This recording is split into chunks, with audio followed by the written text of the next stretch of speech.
যতই ভালোবাসো না কেন, এই 4 ধরনের মানুষ তোমার জীবনে না থাকার সম্ভাবনা 99%। নাম্বার 1, ওর যখন ইচ্ছা হলো তখন তোমাকে টেক্সট করলো, তখন তোমাকে কল দিল, তখন তোমার সাথে কথা বললো।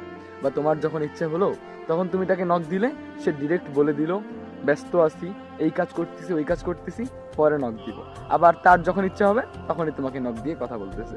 মানে আপনার ইচ্ছেরও তার কাছে অবশ্যই দাম থাকতে হবে।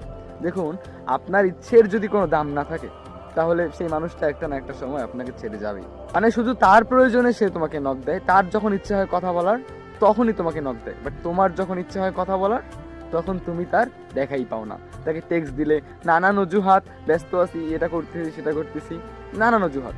এই ধরনের মানুষগুলো আপনার জীবন থেকে চলে যাবে, এটা 100%। নাম্বার 2টা হলো, তুমি তার জীবনে থাকার পরেও অন্য কেউ যদি তার জীবনে থাকে, ভাই তুমি তাকে যতই ভালোবাসো, তুমি তাকে আসমানের 4টাও যদি এনে দাও, তুমি তাকে যতই স্পেশাল ফিল করাও না কেন, মানে তুমি তার জন্য যেটাই করো না কেন, সে একটা না একটা সময় তোমাকে ছেড়ে যাবে। তোমাকে জাস্ট রেখে দিছে একটা অপশন হিসেবে। এইটা কথা মনে রাখবে। যেই মানুষটার জীবনে তুমি ছাড়া, মানে তুমি ব্যতীত অন্য কেউ আছে, সেই মানুষটা একটা না একটা সময় তোমাকে অবশ্যই ছেড়ে যাবে। নাম্বার 3টা হলো কি জানেন? আপনি সাথে থাকা সত্ত্বেও আপনার প্রিয় মানুষের চোখটা বারবার অন্য কারো দিকে যদি যায়, এই মানুষগুলোর থেকে আপনি বেশি কিছু আশা করবেন না। কারণ আপনাকে পেয়ে তারা সম্পূর্ণ নয়, তারা আরো বেটার কিছু খুঁজছে। আপনি সাথে আছেন তা জানা সত্ত্বেও সে বারবার অন্য দিকে লুক দিচ্ছে, মানে অন্য কারো আশা করতেছে। এর মানে বুঝেন নাই? আপনার থেকেও বেটার কাউকে সে চুজ করার চেষ্টা করতেছে। সো এই ধরনের মানুষগুলোর থেকে বেশি কিছু আশা করতে যাবেন না, কারণ এই ধরনের মানুষগুলো লয়াল হয় না। এই ধরনের মানুষগুলো আপনার ভালোবাসাকে গুরুত্ব দিবে না, আপনার থেকেও শুধু বেটার খুঁজতে যাবে। আর নাম্বার 4টা কি জানো? তোমার একটা জিনিস পছন্দ নয়, তুমি চাও না যে তোমার প্রিয় মানুষ সেটা করুক, তুমি বারবার তাকে বুঝিয়েছো যে দেখো এইটা করা যাবে না, তোমাকে এইটা করতে হবে, সেগুলো না সে একই কাজ বারবার করে। মানে তুমি যাকে যেটা নিষেধ করো সে বারবার সেই কাজটাই করে।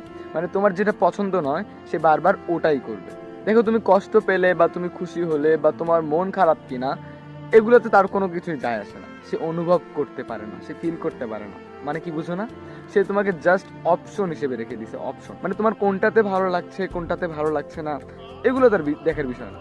দেখবে দিন শেষে এই ধরনের মানুষগুলো ঠিক তোমার জীবন থেকে হারিয়ে যাবে। তাই এই ধরনের মানুষগুলোর থেকে না একটু দূরত্ব বজায় রাখাটাই ভালো।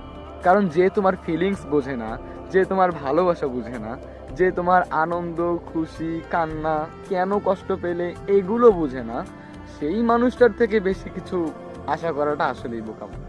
সো যে 4টা কথা বললাম, এই 4টা কথা একটু মিলিয়ে দেখবেন। আর যদি আমি কিছু